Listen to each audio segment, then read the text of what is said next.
আজকে বাড়ি থেকে হঠাৎ বেরিয়ে দেখলাম কিছুটা যেতেই দেখি বনগাঁ লোকাল বা গোবরডাঙ্গা লোকালের ওই রুটের ট্রেনটা দাঁড়িয়ে গেছে। তো ভেবেছিলাম যে মসন্দপুরে হয়তো জ্যাম আছে, এখনও গেট পড়িনি তাই জন্য। তো যেটা ভেবেছি সেটাই হয়েছে। তো তাড়াতাড়ি হেঁটে হেঁটে চলে গেলাম মসন্দপুর। আর যেই রাস্তায় উঠেছি দেখি যে এত জ্যাম রাস্তায় যে হেঁটে অবধি যাওয়ার জায়গা নেই। তো তারপর অনেকটা কিছুটা গিয়েই প্ল্যাটফর্মে উঠে গেলাম। আর প্ল্যাটফর্মে আজকে দেখি আমাদের যত সব সখীগণ আছে সবাই মিলে এক জায়গায় আছে।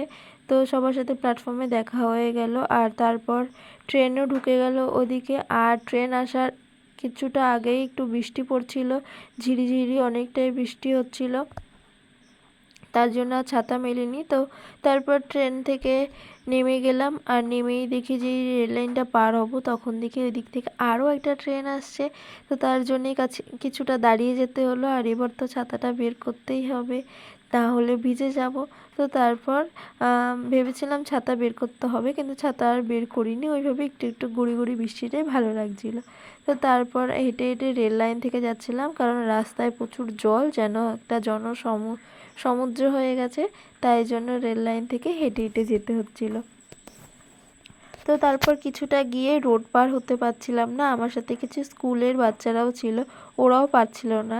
তো একটা ট্রাক্টর হঠাৎ করে রাস্তার মাঝখানে দাঁড়িয়ে গেল, কাকুটা বললো যে চলে যাও, তাই জন্য আমরা পার হতে পারলাম, নাহলে জানি না কতক্ষণ লাগতো। তো তারপর সন্ধ্যাবেলায় দোকানে একটুখানি চাউমিন খেয়ে নিলাম। আজকে আমাদের কোম্পানির লোক এসছে, সেখান থেকে একজনের বোটোপ্লাস্টিয়া হয়েছে হেয়ারে, তাই জন্য যার হেয়ারে সার্ভিস হবে তো তাকে সেই দিন খাওয়াতে হবে, এটা আমাদের রুলস দোকানের। তো তারপর এই যে অপর্ণাদির সাথে দেখা হলো। তো ওর চুলটা বোটোপ্লাস্টিয়া হয়েছে, ও একদম তো এবার ঘ্যাম বেড়ে যাবে, চুলটা উড়িয়ে উড়িয়ে বেড়াবে, কত ভাল লাগবে। তো তারপর বাড়িতে এসে মাটন আর পোলাও রান্না করেছিল মা, সেটাই খেয়ে নিলাম। তো আজকে রাত্রে ডিনারটা এত সুন্দর জমে গেল পুরো খাবারটা।